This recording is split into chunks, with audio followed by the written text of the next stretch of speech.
I was like that kid that was like, me and my best friend, Katie Reed, were eating sugar cubes out of the box, watching cartoons by like, 13, 14 years old. Wow. I remember doing that. That's amazing. That's wild. Yeah, I just got a flashback of when me and my sisters used to do it. Yeah, just like straight. You just like let it melt. And you're like, guess what, guys? We're not doctors. No, we are not. If you're going to be making any major medical decisions, please consult your doctor. That includes diets, exercise, medications, and surgery.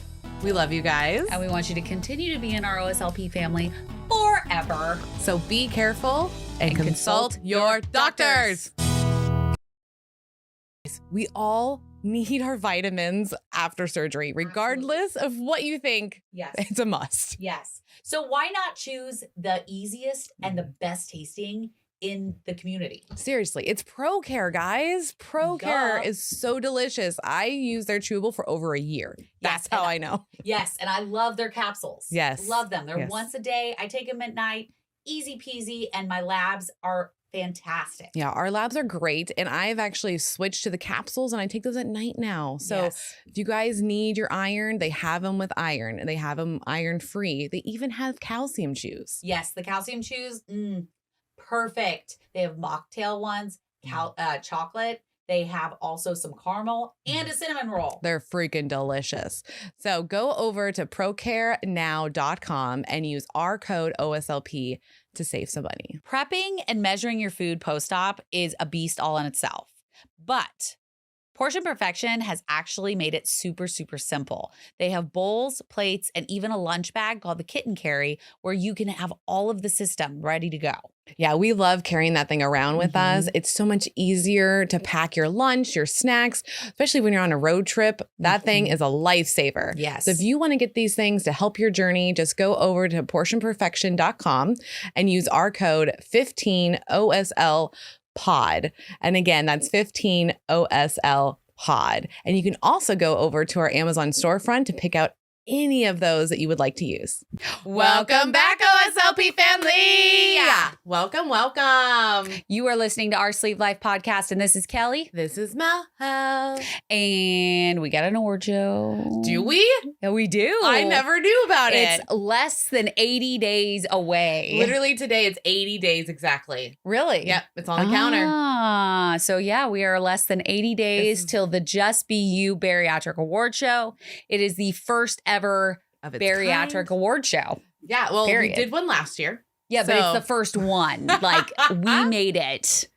We did. There's no other award shows that are created. It's ours. This is ours, man. And it's September 30th in Washington, D.C. Yes. At the Howard Theater. So if you want to buy tickets and enjoy the celebration, because we are going to have some interaction with our audience, and we definitely want you there to be a part of it. Yes. So go get your tickets at jbyawards.com. Yes. And you can look at the hotels and you can book all the things there. Yep. Get your tickets right now. And also all of our sponsors are on the website. Yes, they are. All of the nominees are up on the website. If you sent us a picture, hint, double check your messages. Yes. Thank you. On all of your social media platforms. All of your platforms. Check your messages. We get wild with it. It's on TikTok, Instagram. Yep. Check your requests. There are even the hidden requests. Like, I don't know why there's double requests now. Like, I don't know. It doesn't make sense. Why do we have requests and then hidden ones? I think it's because if they flag it for like inappropriateness. Spam. Yeah. Which it has. But I'm always spam. I'm a crazy person, and I'm like, what's in the request? What's in the hidden request? I like to know. All the time. Junk folder. Yes. I like to know what's hidden. Yeah. So check those because we need your photos. By the time this is out, I do believe we're going to be in the midst of voting. Really? We will be. It'll be August. Wow. So August 1st is voting start. So get your booties over to the website. Get your voting on. Yeah. It's going to be great. So that means that you would only have 60 days to get till the show. That's so true. you got to get your tickets right now. Yeah. It's very, very important. So go check out the website. Go do all the things. If you didn't know, we have our own website. That's oursleeplifepodcast.com. You want to go over there, sign up for our newsletter. because you get a free ebook when you do that. And it's been revamped. It's been revamped and updated. So definitely go add yourself to our email list. When you add yourself to that email list, it is automatically into our JBY as well. So make sure that you are signing up for that for all the newest and greatest news from There's also OSLP. a button on there for Patreon. There is a button at the very, very top. Yeah. And if you don't know what Patreon is, it's a place where you can go to sign up to help support your girls. And then we give support back. So there is a support group. If you pick the $7 tier or higher, it's called the Winner's Bench. Because I didn't like the Loser's Bench term. We don't like being called losers. So it is changed to the Winner's Bench in our mind and social media. That's right. So we named it the Winner's Bench. We fondly call them the Benchies, our Benchies. And there's lots of perks to being a Benchie, like a discount code for your ticket for the JBY show. Yeah. And then there's also a Benchie brunch the morning after the show. Yeah. That is free for all of our Benchies. It's our way of saying thank you to them. Plus, this support group is not like other Facebook support groups. This is not scary. No. They are all very close knit. They help each other. We're all super positive. So go over there, sign up for that.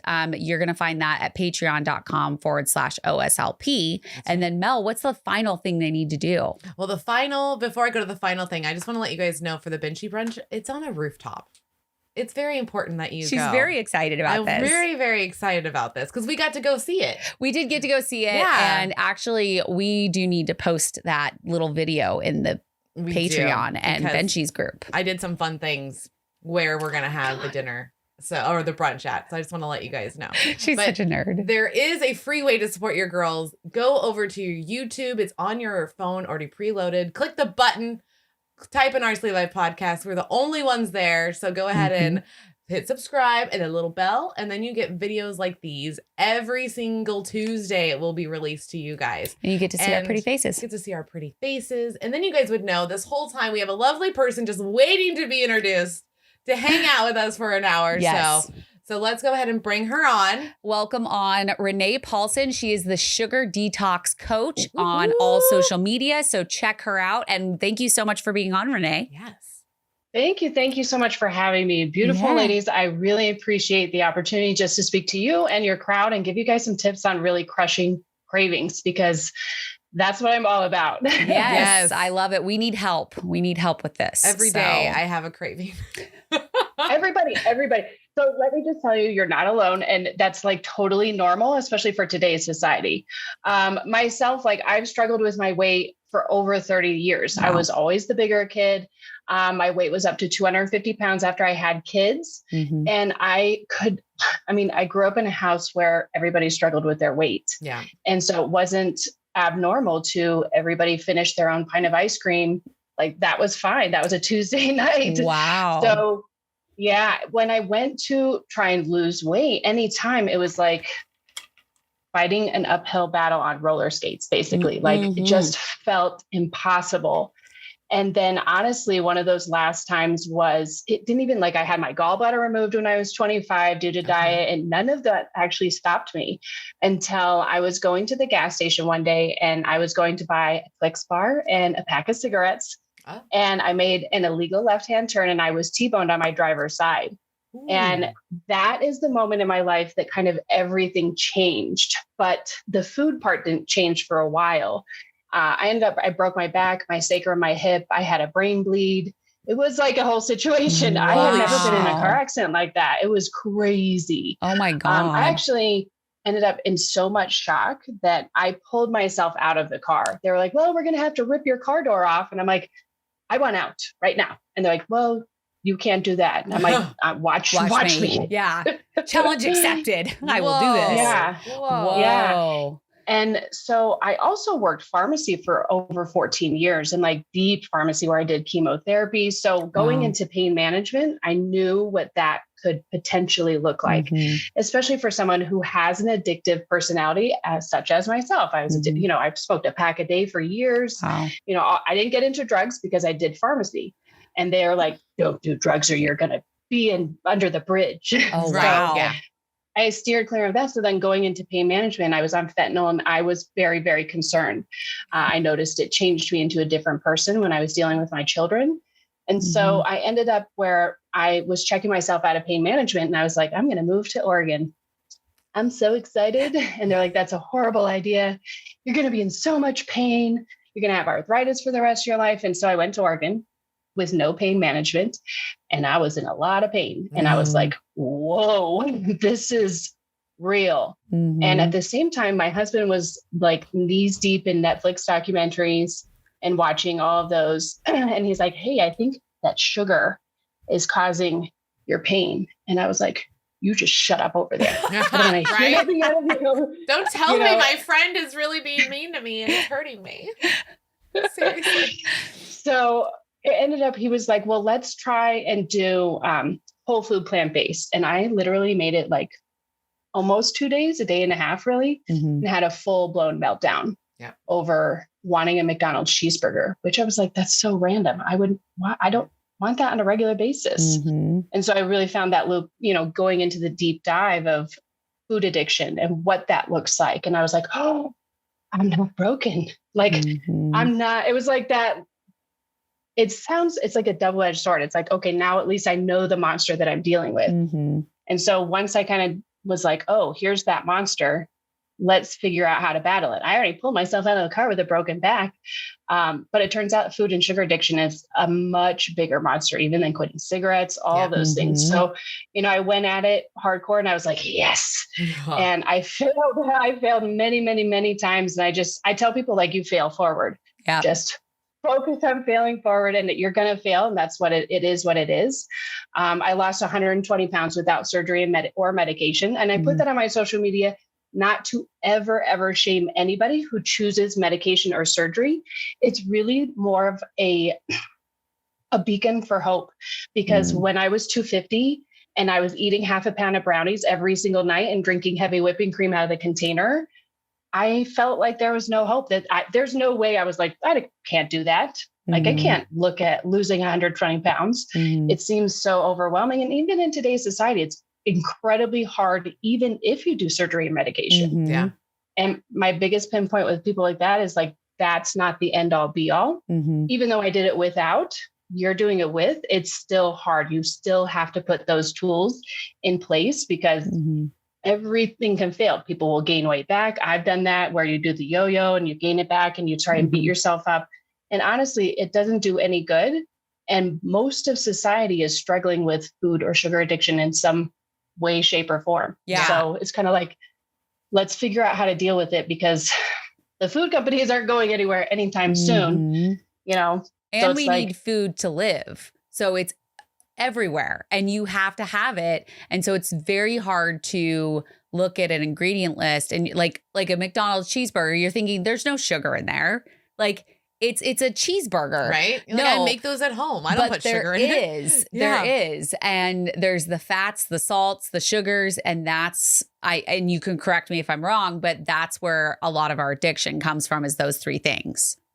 Absolutely. Well, there's a term in food manufacturing, and I don't know if you are aware of this, called the bliss point, where it's literally food is manufactured and dialed in, and it's they want you to get to that bliss point in your brain where it's like you're having a big O, you're having a party, it's really exciting, like, wee, this is the top of it, we're about to hit that roller coaster. And they dial that in with salt, sugar, and fat. Okay. And so it's very, very calculated in to get you to a certain point in your brain to where when you go to try have it again, you're not getting that same reaction. Again, very much like cocaine, like those drugs, it's still that seeking behavior. And I think that food and sugar addiction is probably one of the most difficult addictions to have people really understand. And not make fun of or mock. I mean, I used to have people come to my house and I'm like, please don't leave this pie. Thank you for bringing it, but I need you to take it home. I can't handle that. And they're like, oh, you can't stay on your diet for forever. And it's like, it's not a diet. First off. That's when I started really, and I think this is big for food and sugar addicts, is I started what I say, I peel back that mask. Is like, I'll let you sit in on those dirty little secrets and I'll tell you everything that's going on. Because then people are like, first of all, you start telling people that you drank heavy whipping cream from the container and they're like, oh, and like, you're spraying whipped cream in your mouth. So people are very shocked. And I think once you get very candid, and especially with my husband, because he was like, well, just don't eat that. I can just stop eating that. And Well, it's good for cool. you. I'm not the same. Yeah. Congratulations. Yeah. But I think once people really, they try to go without, especially sugar, because if you do a sugar detox, which I'm the sugar detox coach, I coined it for myself really I did it as, bet with my husband. While we were in Florida, we got to visit one of our favorite bariatric surgeons, Dr. Donald Fridley at Surgical Associates of Bayonet Point. And when we say that they are patient focused, they are patient freaking focused. They tailor make all their plans to the unique needs of each patient. It's an in-body scanner. We both got to use it. We both got to use it, and you get to do it pre-op and post-op. So that way you can see all the differences and all the changes that happen. And he's also one of the surgeons that does his surgery with robotics. And we got to play with that We too. did. So It was so cool. we were so excited, and we want you to have such a special care that they give. So go over to sabpweightloss.com right now. Or give their office a call at 727-819-9107. That's right. So, and tell them that the OSLP girls sent you, and they're going to take great care of you. Yeah. All know how difficult post-op life can be. Yeah, it's pretty freaking hard, guys. Yes. And so a way to make it a little bit easier is by joining the Tribe membership program. It has been created by a registered dietitian. She's actually the sleeve dietitian on Instagram. Her name is Jamie. And she's created this whole membership program just to support us. Yeah, like we've had her on the podcast. We love her to freaking death. And then two, like she has full experts in their field that help you. And they've had bariatric surgery, almost every one of them. Yes. And the sleep dietitian is freaking smart because she has almost a support group every single day, guys. Yes. You're going to get an email. It's going to tell you which ones are for today. And you can just sign up and hang out with people that are just like you. Mm-hmm. And I've even used the journal prompts. I'm into journaling, and that was way helpful to just go somewhere that can help you and just get your mind going. Yes. So if you need this kind of support, which a lot of us do, go to her website and use our code OSLP at checkout to get your discount. Because he's like, oh, you can't make it. So I started and I was like, I'll show you. Once people hit a couple days in and they feel those withdrawal symptoms that can be mimic flu-like symptoms, that's really shocking for people. And they're like, holy cow. I didn't realize that was what that was. And I'm like, yep. Yes, it is. Yeah. I remember that from the liquid diet stage. Because I was going basically from eating whatever the fuck I wanted to you had 4 shakes a day. That was what I had for 2 weeks. And I remember that first week, it was those flu-like symptoms hit me. I don't think I left. I mean, I was already bedridden at that point, but I really didn't want to leave bed after during that liquid stage. Yeah. And I've had that moment where you're talking about when you're just crying because you can't have food. Like I've talked about it before, like literally just crying my eyes out in my door frame, just like, and my husband's at the time was like, what's wrong with you? I'm like, I don't know. Yeah. I don't know. Yeah. Like, this is wild. It's very hard to pinpoint why you're feeling the way you're feeling. Yeah. Yeah. And myself, I become, as bad as this sounds, like I become very combative and argumentative and literally steer clear of me, just give me a minute. And once I started to really look at that and go, that emotion tied to food in my head, being a Virgo, everything got to make sense. I'm like, that doesn't make sense. Like, why is that like that? I'm not starving. I'm not like a person who's starving who I need that food or I'm going to die. Like, what is it? I feel like that. What is happening? And so I think, after my car accident, I had such a hard time driving and dealing with that anxiety. And I found that when I was going through the grocery store and going through the bakery section, and I was trying not to buy things, that I was having that same anxious, feeling inside where my chest was really tight. And I was like, how do I deal with this and not buy all those pistachio muffins that I really want? Yeah. Yeah. Well, and I know for me, I have 5 people that moved in to my house. And it's my aunt and uncle and the kids, and they have shit here. And I've done the whole thing, you have to keep it downstairs. And like, there's no way or I will eat these things. Like, she's like, do you want me to leave these cookies out? And I go, absolutely not. Like, you have to move them. Yeah. And now the new problem is ice cream. I had ice cream last night with fucking the shell drizzle on top. Yeah, man. Yep. I ate that. Like, I went to town, and I should not have, because like I didn't even have an urge for it. It's just they were all having it, and I was like, sure, I'll have some. And it's like 3 huge scoops later and some fudge fucking drizzle, and now I feel a little bloated today. Yeah. Oh, yeah. Like, I feel it. Well, like, and I remember going through my divorce. That was when I started to first have sugar again, because I went almost 2 years without having sugar, like, massive amounts of sugar. And when my ex-husband left, where did I go? Safeway Bakery, because me and cake were like this. And so I was like, okay, well, I'll get a slice of cake. Finish that off within a couple days. Then I went back and got 3 different slices of cake. Finished that off. And it was just like, it ramped up and it just progressively got worse over the time, because number one, I was going through a lot of emotions. I didn't want to face my emotions because, divorce sucks. And 3, cake was there for me. So why wouldn't I utilize that? But it went from, even if I didn't have cake, I was scrounging for caramel popcorn, cereal, anything I could get. Something, I just needed that something to like keep me busy almost. So I didn't think about what I was feeling. Oh, 1000%. Yeah. I feel like when I was at the height of my postpartum depression, is when it was so bad, because I would wake up, like, as soon as my eyes popped open, I'm thinking about food. What am I getting into today? What am I going to do? I'm getting coffee.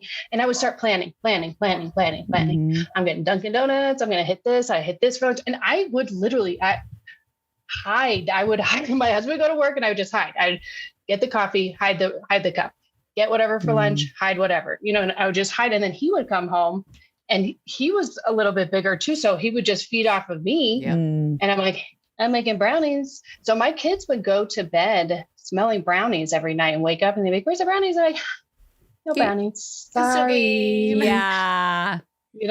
And it's something that your brain actually does to you when you're going through heightened emotional states, is that we've heard that comfort food is your brain is like, whoa, she is freaking out.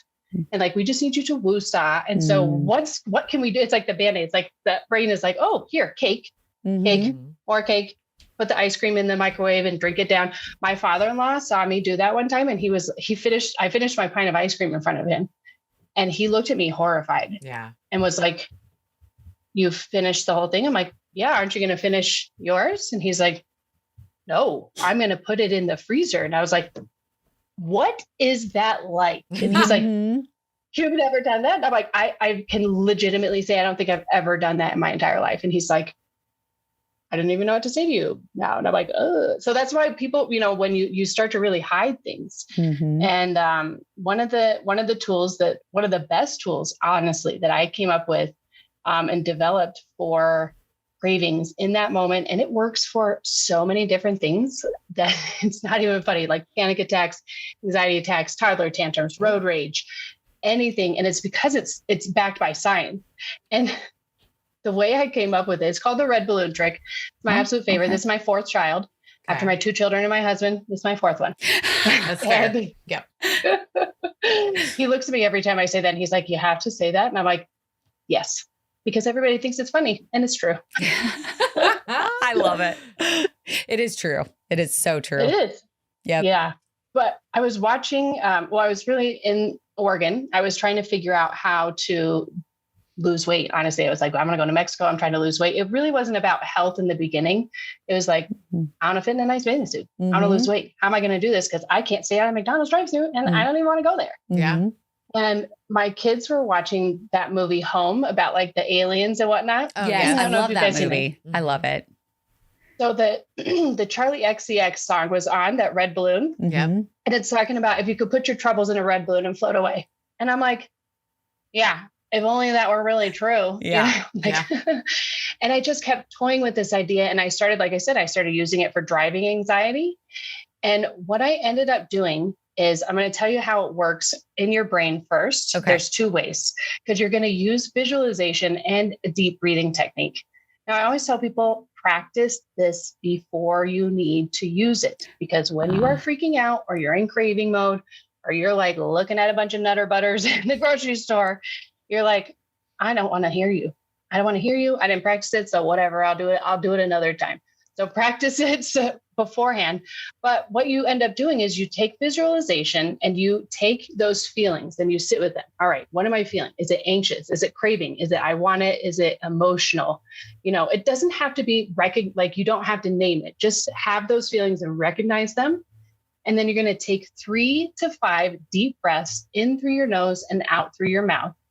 But at that last second, as if you were blowing up a balloon, think about when you blow up a balloon, you're like, I want to do this in the least amount of breaths possible. Yep. Right? You take that extra little breath at the end.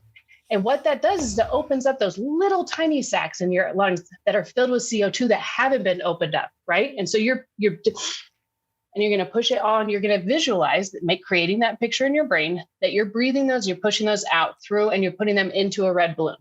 So when I do workshops and everything, I give everybody a red balloon. I'm like, here, practice so you can recognize it and you see it. Check in with yourself after 3 breaths. Where are you at? Are you back in control? Are you still teetering on the edge? If you're still teetering on the edge, do 2 more breaths. Check in with yourself. So it's always that check-in. Do I feel like I'm in control again? Once you feel like you are like, okay, I think my breaths are good. I'm going to sit here. I feel like I'm in control. Okay. Creating that, you still have that visual in your brain that you've got your red balloon. You have 2 choices because you're going to let it go. You're letting all that shit's going out, and you can do it. And it can be like, oh, this is so beautiful in the sky. Or it can be like, that's how mine goes, like, all over the place.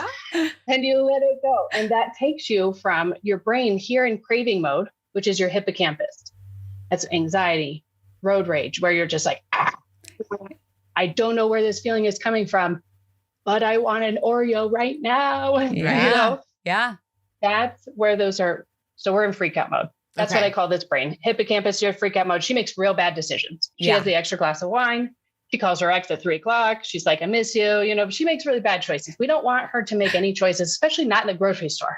Yeah. Because that's like sending my husband to the grocery store and be like, here's unlimited money. Come home with whatever. No, don't do that. Don't do that. So that puts you, by using the visualization and that deep breathing technique, and that puts you into what I call boss brain, which is your prefrontal cortex. Your prefrontal cortex, think of her as like the mom of the group, the one that's just like, hi, sweetie, do you really want to do that right now? Let's take a break. Let's take a second. And so once you get back into where you're in boss brain and you feel in control and you can walk away from whatever aisle that you're in, or even if you're in the bathroom. Like I've gone to a grocery store and had to go into the bathroom stall and breathe so I could feel like I was back in control to finish my grocery shopping. Wow. Okay. So I got no shame in my game, and I'll do it anywhere, anytime. Like I used to mouth breathe through the bakery. So this is a way better option because my mouth breathing was like, so I wouldn't smell the baked good. Right. So that's that quick tool that you can pull out literally anytime, anywhere. I like to practice it with eyes closed so you can really create that big visual of a balloon. Doesn't have to be red. I use red because I don't know. I didn't see it before I even named this. People are like, oh, like Pennywise. And I'm like, I don't know what you're talking about, but okay. Then I saw it and I was like, oh, I don't know if I should be carrying red balloons in my pocket anymore. Probably not. I've never seen the movie, but I can imagine. Yes, it's a good movie. But I like to say, I like the fact that you will go into the bathroom, and I want to repeat that for people. It doesn't matter. No one cares what you're doing, but you. Well, like no one's paying attention to exactly. Like, no one's going to know that you just had a freak out about the donuts you want and that you went into the bathroom to calm down. Mm-hmm. Only one that knows it again is yourself. So stop being mean to yourself and just do the things. Because half the people you see in the grocery store or in a restaurant or just walking down the street and you are having a freak out because you want to go into the ice cream store, but you know you shouldn't. You're never going to see those people. Like the chances of you seeing those people again is super slim, even if you live in a small town. Like we live in kind of a smaller town, and I don't ever really see anybody ever again. No. Like even workers, most of the time you don't see again. So just do what you have to do. Yeah. Yeah. Yeah.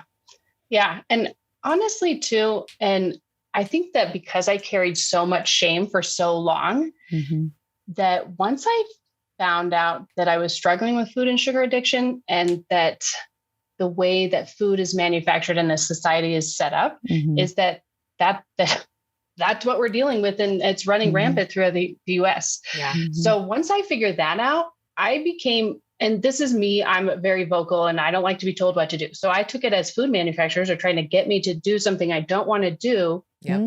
And so then once I started to look at it like that, my shame started to kind of like dissipate. It was like, well, I'm just a product of what's going on in the United States. My mom was a working mom. I was raised on processed food, like sticks, mac and cheese, hot dogs. So that was literally, that's the byproduct of what that is. Yeah. So instead of feeling shame, a lot of times I started to become very outspoken about it and just tell people like, I'm breathing, so I don't shove that donut in my face.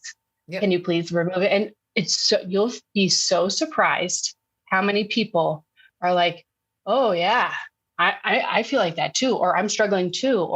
And so it was very surprising because a lot of times people would, be like, I thought that they were going to judge me for that. And you'll find some people will, or they just don't understand. But a lot of other times you're going to find that people are like, oh yeah, really? I mean, I can't tell you how many people I've said, hey, you should go look up the Yale food addiction scale. I'm not going to say you are a food addict, but if what you took from my talk was that you went home and drank heavy whipping cream from the container all weekend with cookies, maybe you want to look into that, So it's like, it's not anything to be ashamed of. And it's just something that I think, like I said, most people are struggling with it, which makes me sad that we feel so alone about it. Yeah. I think we definitely classify ourselves as food addicts. Yeah, we identify as food addicts. Yes. And I kind of get frustrated when people don't believe that food addiction is a real addiction, because it definitely mimics the addiction part of the behaviors. Yeah, like the behavior, like the hiding, the squirreling money away so you can afford what you want, all of that I see as like, and you don't care. Obviously, this is the other part, is like you put yourself in danger when you were doing an illegal cross to get to that Twix and that pack of cigarettes. That is a dangerous behavior. And part of the addiction classification asks that. Yep. And so if you're putting yourself in danger over it, you're addicted. Yep. Like you're not giving any other thought into your brain other than I have to get from point A to point B to get my fix. Well, and to I know I get upset if I can't get there. Yeah. Like I get real upset. Angry? Like angry or like sad? Angry. I get frustrated. Me too. Yeah. And then or if someone interrupts what I'm trying to do to get to that item, also makes me very agitated and annoyed. And I'm like, why are you questioning me? Like, let me just go. I'm like, I want to get to the item. I mean, beyond the fact that Mel doesn't like questions. I really don't like She does not like being questioned. She just does her thing. It's like, don't fucking question me. Like, who gives me the right I do what I want. I do what I fucking want, man. That's what she literally. That should be tattooed on you somewhere. I do what I want. We actually, my little sister started that saying do what I want. Way back when my mom would ask her to do something. She's all, do what I want. Do what I want. And so it kind of, And what was the thing that you called for the test? I thought I heard you say it real quick. The Yale food addiction scale? Yeah. What is that exactly? So the Yale food addiction scale, and they actually just revised it. So it used to be like 2 pages and now it's kind of like a little bit more condensed, and really it's just a sliding scale on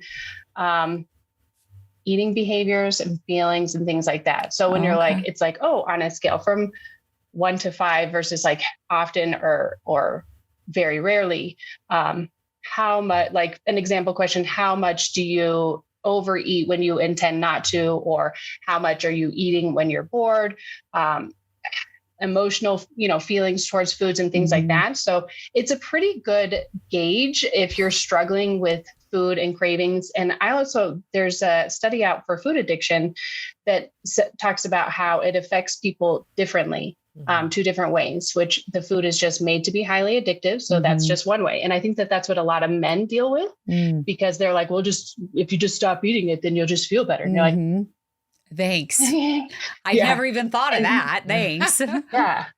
And then women, we tend to more lean into that emotional side of it. Like I can literally pinpoint when my food addiction started because it stemmed from childhood trauma. My father left when I was 5, but before he left, he took me to the park with a blueberry muffin with beautiful sugar crystals on top. And he was explaining to me that, he had gotten remarried. His new wife didn't really want kids. He couldn't really see me anymore. And I remember just sitting at the park and trying to tune that out and just looking. And I was just picking the sugar crystals off my muffin, just one at a time. And I was like, if I can just focus on this, then this doesn't either exist or doesn't hurt as bad, or maybe it's not real or, whatever like that is. And then that's when I just started self-soothing with food. And my mom was doing the same things. Yeah. We froze for a second. Beep. We are having technical difficulties.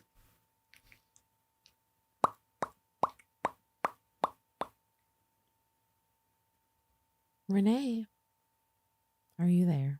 I mean, she is there. Everything else is there. I like that. Oh. Uh-oh. It kicked us.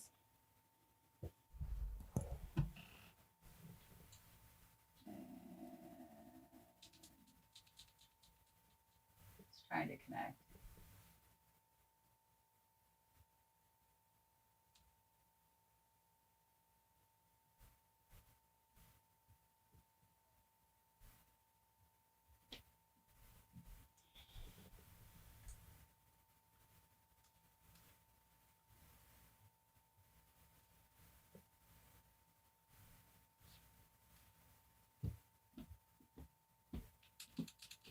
Yeah, everything's. I think the internet. Did the internet go I out? think the internet just went down.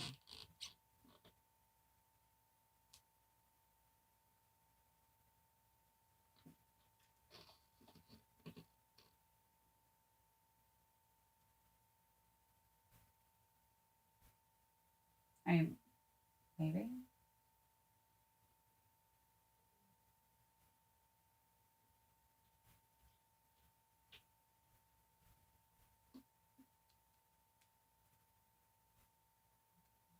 Yeah, no internet. Oh, there we go.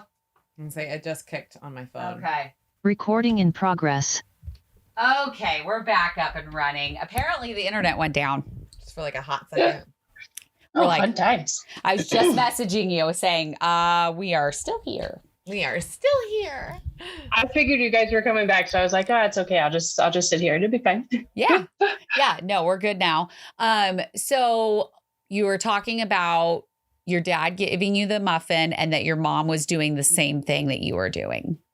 Yeah, just self-soothing with food. And my mom, struggled with her weight for her whole life, tried to do that yo-yo diet cycle.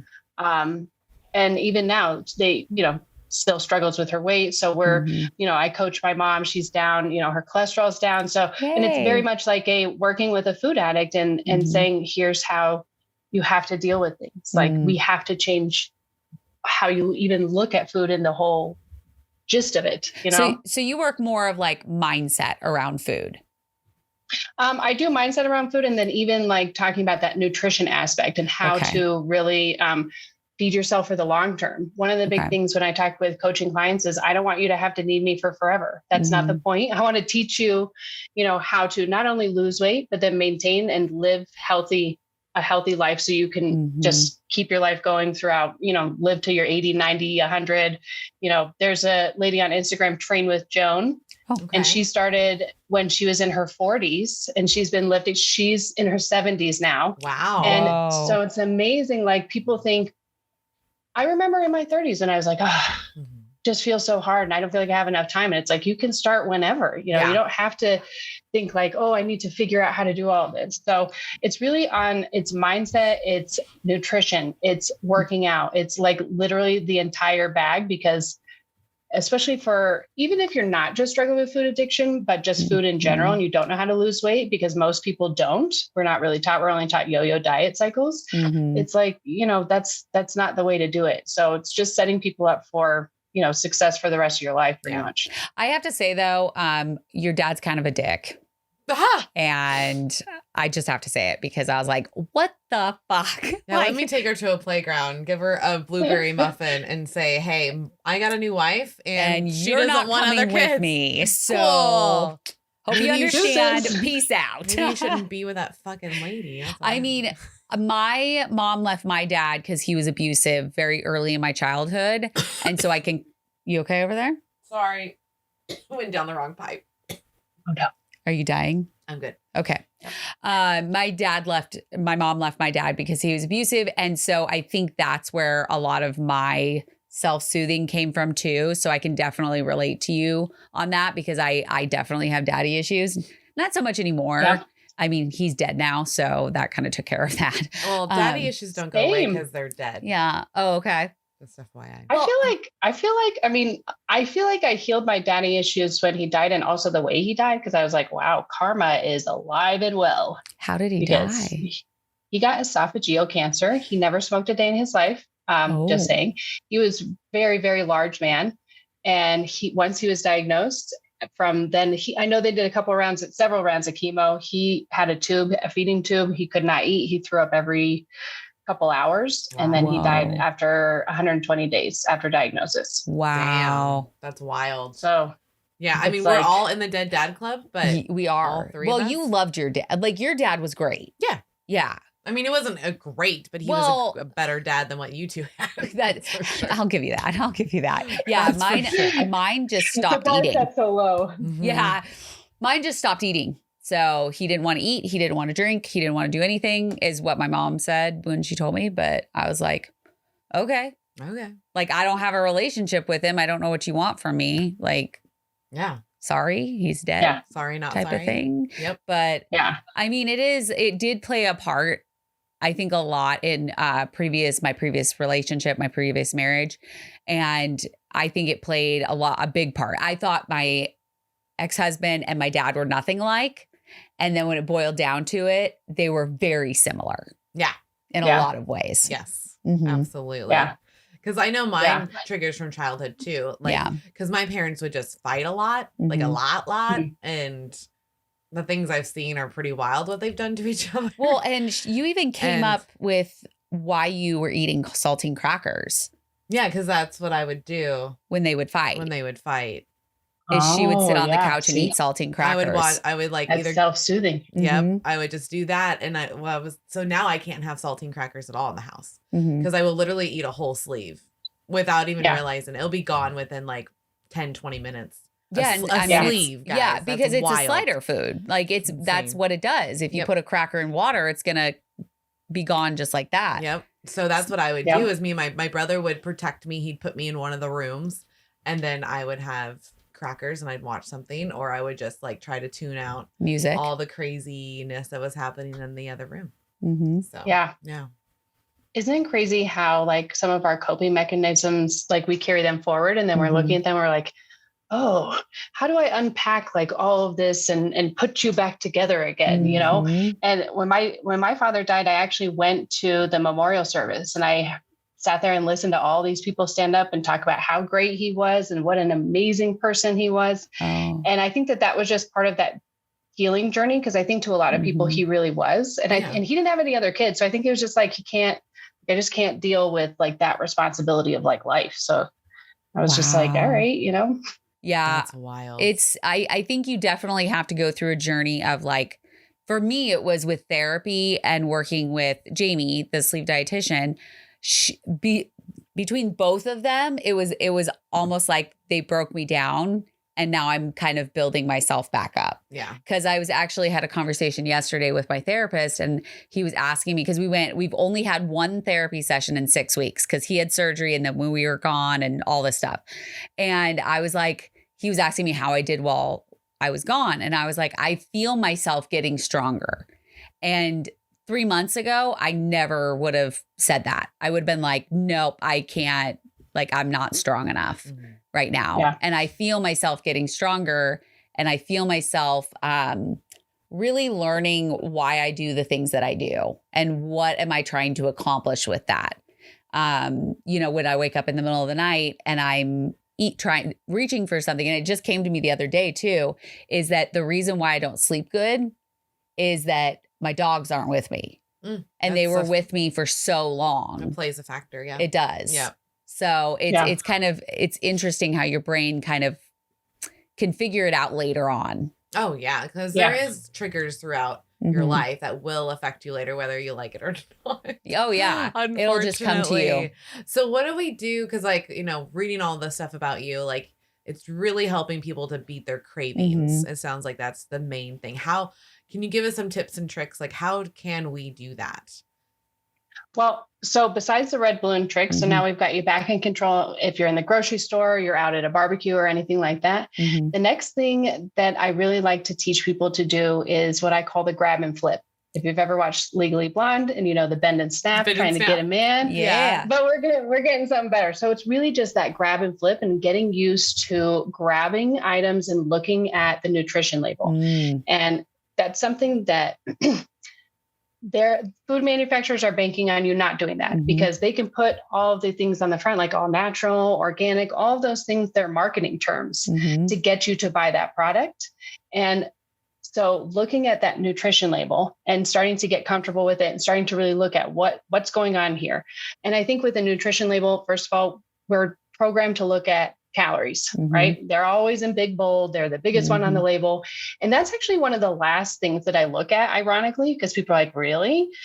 Because a calorie, it doesn't equal a calorie. So I need to look at I'm digging in further. Okay, I know it has calories in it. I'll look at the calories to see if it's worth it. That's another big thing. Is this worth it or not? Where's the category going to go? So you're looking at that nutrition label.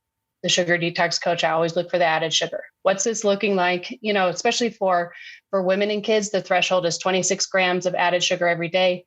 For men, it's 35. Also, a full-grown woman and a child has the same sugar threshold. I think that's really weird. It's very weird and doesn't seem accurate, but that's fine. Let's just put us in a box. Got it. Yeah. So really looking at those added sugars, because that's going to tell you how that's going to kick up your cravings or not. If there's a shit ton of sugar in it, that's a treat. That needs to be treated as something that is a treat. I don't care if you're like, oh, this is apple juice. That looking at it, is this a treat? Now, would this be worth it as a treat for myself or not? Once you put something in the treat category, if someone's like, well, I think that's not a treat. And you're like, okay, well, that it is looking at the nutrition. So if it's not a treat that's worth it to you, that goes in the not worth it category. Okay. Beyond sugar, then the next thing I look at is carbs. Okay.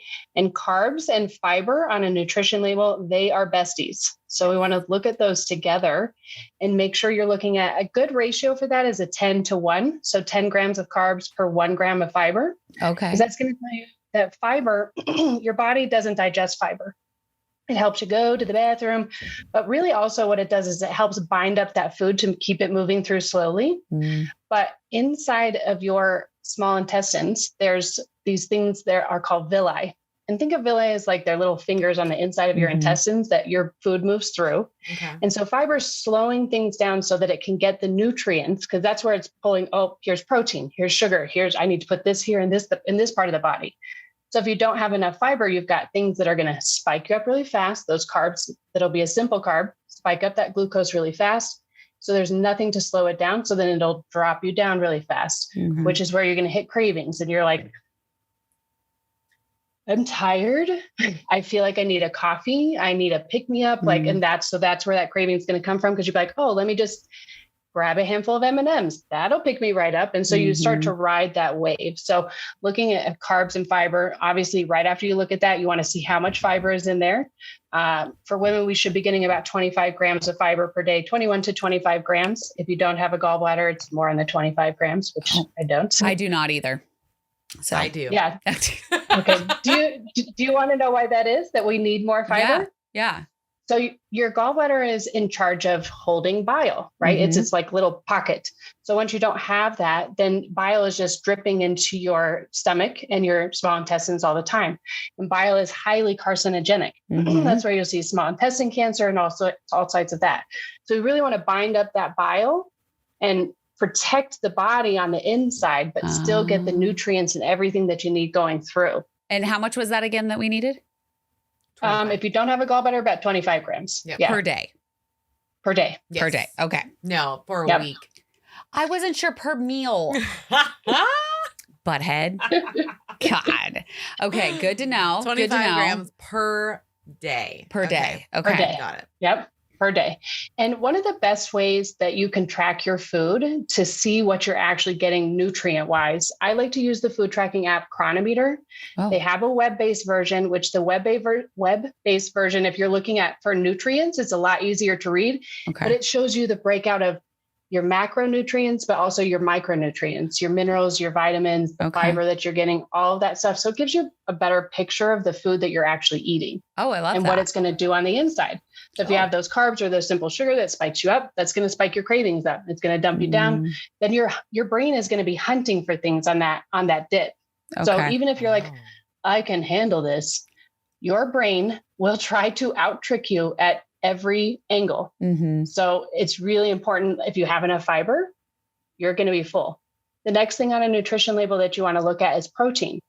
That's going to be your cravings killer as well. Mm-hmm. So if you got a good amount of protein in there, that's going to keep you nice and satiated, to keep you nice and steady. So you've got a meal, or at least a food that's built where you've got the fiber, you've got some carbs, you've got some protein. Then look at the calories and the fat. You know what I mean? If it's like crazy high in calories and fat, but it's really good nutrient dense wise, then you start to really outweigh it. Okay. What is that like? What's that looking like for you? What is the food? Is it a processed food? Is it something like, well, I need a little bit of this and I'll do this later. So really kind of looking at it in that way. The last part of the grab and flip is the ingredients list. Mm-hmm. So what I like to tell people, especially when it comes to cravings, the longer that list is, the more it's going to kick those cravings up, because there's more added things that they've added in there. And so especially if they've got anything in natural flavors, which is everywhere. Yeah. So it's hard to avoid on that. But natural flavors can have about, I think it's almost 40 ingredients that they don't have to name, which is concerning. Yes. Yeah. That's also concerning. So you're like, okay, well, what's in there that you're putting in it? Because now they're saying, well, natural flavors, something in there is also kicking up cravings, but we don't know what it is because they don't have it's to an tell unknown. us. Okay. They don't have to tell us. Another shocking thing is that the nutrition label can be 20% wrong at all times. So 20%? that's also, that's a lot. The FDA allows for 20% error on any nutrition label. What the fuck? 20% air? What Yeah. are we talking about? Like, this isn't like print a label. 0.5%. This is like 20%. Okay, so we are projected to lose 15 to 20% of our body weight when we have surgery. So if you think about that, that's a lot of fucking something that's in there that they're not telling us. Yeah, and I don't understand. Like, okay, hold on. I'm really We're not happy. We're not happy right now. No. Well, and the more that people know this, that's why because the more because people hear that and they're like, wait a second, if I was 20% wrong at my job every day, I would be fired. Like I wouldn't have a job.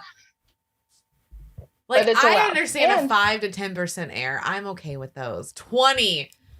That's a lot. That's a lot. I'm actually not happy with 10 either. It needs to be like 5 or less. I'm thinking like also 0.5 to a point.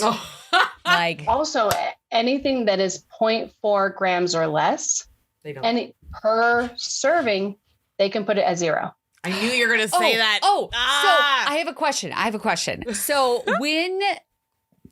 when packages like break it up into more servings, so like Lenny and Larry's cookies, they're this big cookie and you look on the back of it and it's 2 servings.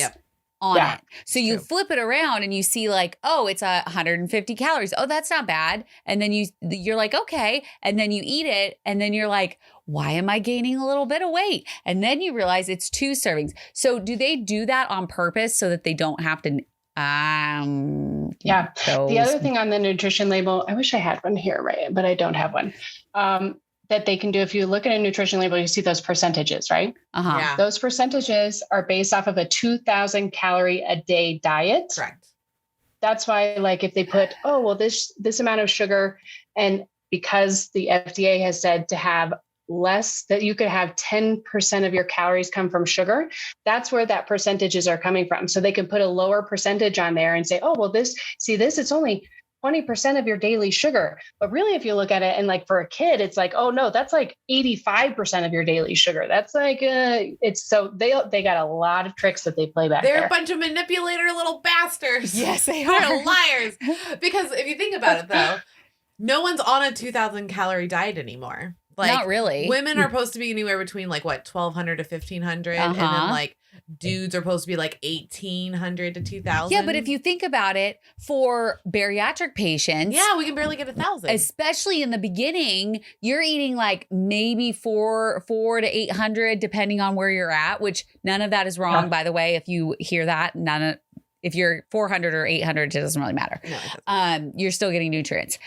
So if you think about it, we're kind of in a kid category. Yeah. So if they're saying 20% of the sugar, you really have to look at it as a bariatric patient of like, oh, this is like 100% of the sugar for us. It makes me think, no wonder why they are allowing 20% wrong. Look at how many like deviations they're doing just to make you feel like you're eating something okay when you're really freaking not.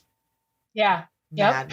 Did you hear? It was, I want to say, liars. 5 months ago or so.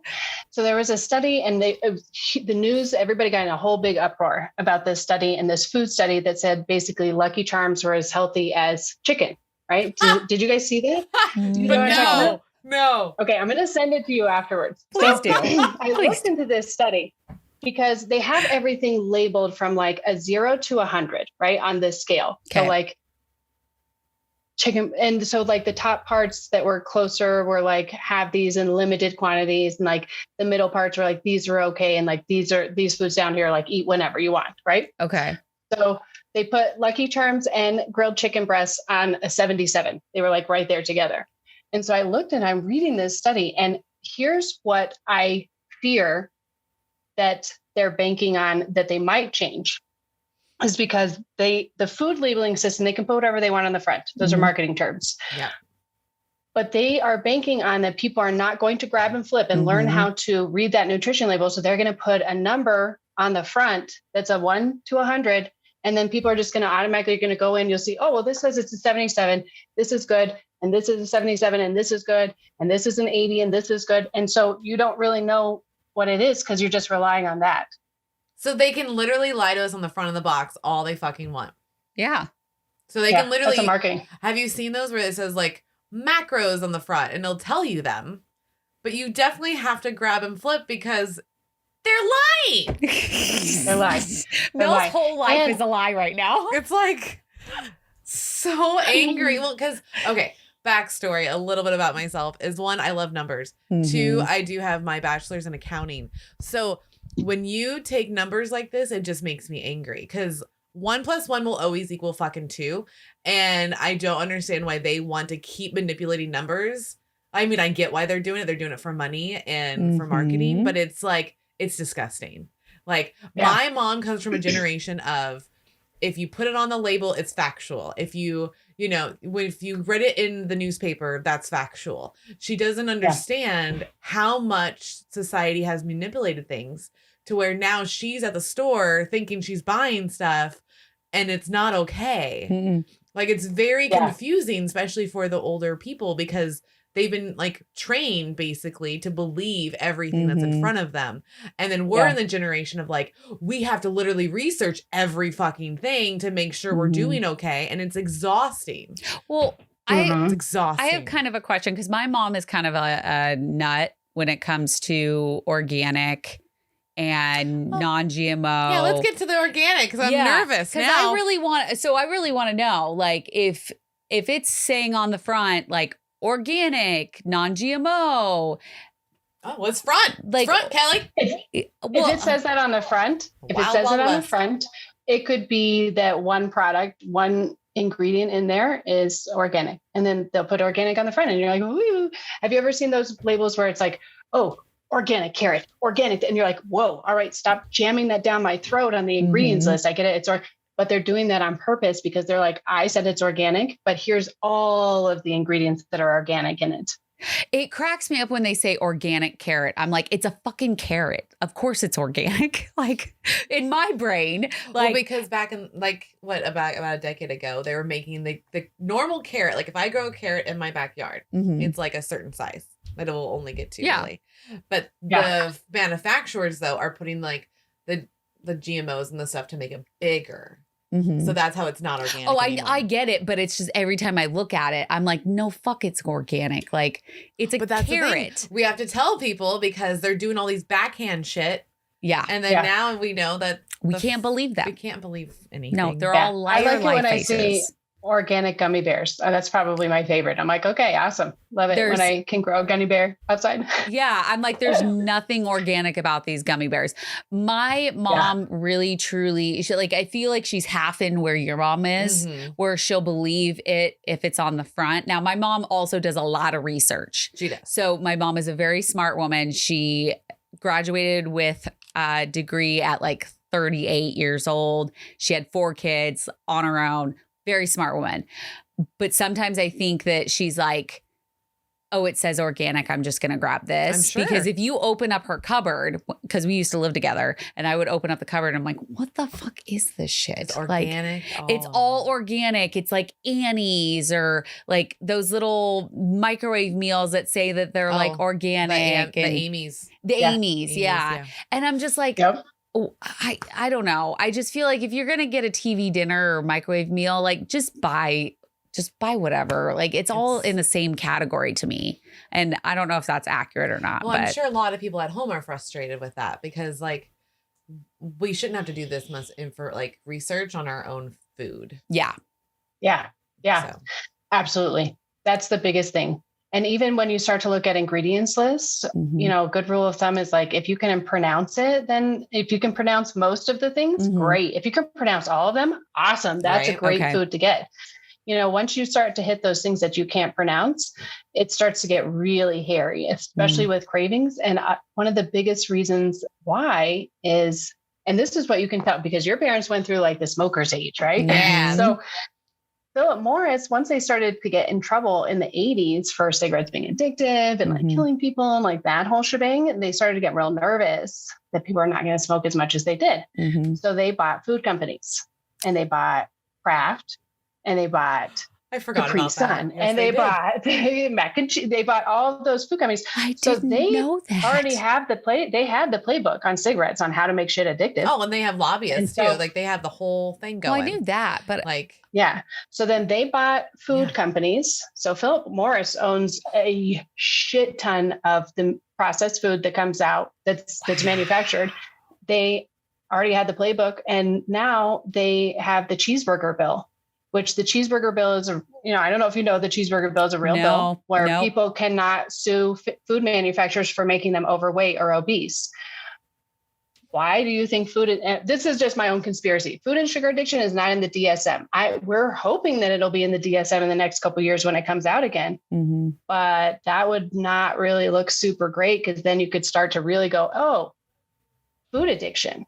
Well, what part of that is addictive? Well, you can start to really worm in there. So they're kind of banking on that cheeseburger bill right now and hoping that other people don't figure it out, Well, the cheeseburger bill, now thinking about it too, they would have only have done that if they fear that people can sue them and fucking win because they're putting chemicals in the food to make you go back. Yeah. Yeah. That is. And also having 59 different names for sugar, which is one of the most highly addictive ingredients that are going to be in there. Yeah. And I was going to ask about that with the, all the different names for sugars. There's also alcohol sugars and there's all these things that they're putting in, health food, protein bars, things like that. How does that affect our cravings? Is that a portion of it? It would have to be. Yeah. Yeah. Absolutely. So what ends up happening when I call them fake sugars, they can be sugar substitutes, however you want to call it. What ends up happening is that they hit the sweet receptors on your tongue. And so basically your tongue tells your brain, it's like, hey, sugar's coming, like get Party. ready. But that doesn't hit the brain the same way. It doesn't hit that reward center. So it's not lighting up the brain. So the brain ends up going, you promised me something. And now I'm going to throw a toddler tantrum until you give it to me. And I'm going to circle loop this loop. And there's a lot of times when people will be like, oh, well, I just grabbed this, or I grabbed a handful of M&Ms, but that's where your loop is now satisfied because you gave your brain something that you promised it, but it was already having a tantrum because you didn't really give it. So when it comes to sugar substitutes, I really teeter on a more conservative side and more natural side and do it as sparingly as I can, honestly. Okay. Because if I want something sweet, I'll go for the real thing. And that's what I tell, like I got cookies tattooed on me, the sugar detox coach, but I love sugar. And if I'm going to choose to have something sweet, I'm going to choose to do the real thing. You know what I mean? Yeah. I'm like that too. Cause I'm just like, just have the real fucking cookie. Just do it and get it out of your system. To me, like the other stuff really tastes, a lot of it really to me tastes fake. And then I'm like, I feel unsatisfied now, so I'm like, I don't want to do that. And especially when it comes to like sucralose, aspartame, ACE-K, some of those, they've been banned in Europe because they've been linked to cancer. They've been linked to leaky gut. They've been linked to mess with your hormones and all of those things. So and even now the WHO just came out, I think it was last week, that now they've announced that aspartame is possibly carcinogenic to humans. I saw that. Yeah. It's possibly like, what? Carcinogenic. Oh. Gotta love that. Cool. So it's just one of those things where it's like, a lot of times I think that people try to replace those things to have those sweeteners. And that's just kicking up your cravings even worse. Okay. What I tell people is like, plan a treat meal. Enjoy your treat meal. Like my treat meal is a no holds barred. Don't look at me because it might be an ugly eating situation. Like my husband and I went to a steakhouse. Oh, yeah. I ordered a big ribeye. He ordered a filet mignon. They're trying to switch up. And I was like, listen, no, I'm going to eat that steak. I'm going to eat that whole thing. And then you're going to bring me dessert after. Like but I enjoy it. And then I move on. And so I don't crave it all week because I know I'm going to have a treat next week or, whenever, and I'm going to have the real thing and I'm going to enjoy it. And then I'm going to move about my day. And so instead of just having those little sweet things every day that can kind of keep you stuck in that loop, because that loop is, I may be the sugar detox coach, but that loop is so easy to snag in. It's not even funny. It's you could go, have a couple days in a row and then you're like, oh, wow. I woke up this morning thinking like I should go get a Starbucks coffee. Like, let me go get that. Once I start to feel like I'm waking up like that, I'm like, whoa, I need to pump the brakes. Like, let me start to go back to my tools. Yeah. I remember before I started working with my therapist and Jamie and I started Manjaro, I was like in that loop. I would eat a nutty bar every single morning. I would eat one at night. I would have Built bars in that also. But I wasn't eating real food, like not to the extent that I needed to, but I was eating sugar. I was like replacing my meals with sugary things. And I would have a Slurpee and then I would go and have a coffee in the mornings. And I haven't gone to Starbucks in a months probably. Like, because I used to Those stop are the there. things you should celebrate. Yes, exactly. So like if me and like on my birthday, we went and we got Starbucks, we drove to the beach. Free coffee. Yeah, got to get my free coffee. And then we went to the beach but it was like, I felt satisfied because I had my coffee, but it wasn't also like, okay, let's get a second coffee. Okay, let's get a third coffee. It was just like, okay, I had my coffee. Now I'm done. I'm good. And we moved on. So it's definitely slowed down. Yeah. And I think it's hard because in the beginning, you're thinking, what am I going to do? I'm eating this all the time. But once you get into like the opposite loop, of like, once you stop having it, it becomes easier and easier to say no to because you don't even quite remember why you wanted it so bad in the past. Yep. I don't know if that's accurate for you guys, but no, it totally is. For sure, yeah. Because I was just thinking, like, that happens with fast food. Like, if I fall out of getting fast food, and then all of a sudden, like, if I get fast food, like, say a month later, I want it. Like, I want it at least a couple times a week. And I'm wondering why I want Taco Bell, even though I had Taco Bell the day before. You know, like, it doesn't make sense. It's not necessary. No. But once you get out of the loop, it gets so much easier and easier. It's just like working out. Like, you know, like you're lifting 20 pounds, it's hard. And then like 4 weeks later, super easy. Like, we got to just treat it that way. But like, I'm really upset about these labels. I know you are. I can't get over it right now. Babe, you gotta let it go. It is what it is. I'm so angry. I know. It's one of those that you're just like, what? Again, I don't like to be told what to do. I do what I want. So once now you're trying to trick me, that was a huge switch in my brain. Again, taking that shame away and then getting really fucking pissed off and being like, okay, how do I fight the system? You know, how do I work around this? You guys are oddly familiar, like alike. I know. Because me, I'm like, that's what it is. Whatever. No, I'm like, we need to fucking fix this. It's bullshit garbage. This is a problem. This is not okay. Someone's like, well, what's your ultimate goal in your lifetime? And I'm like, I want a warning label on all soda. And they're like, yes, I like that idea. Yeah. Oh my God. I have never heard you be that loud before.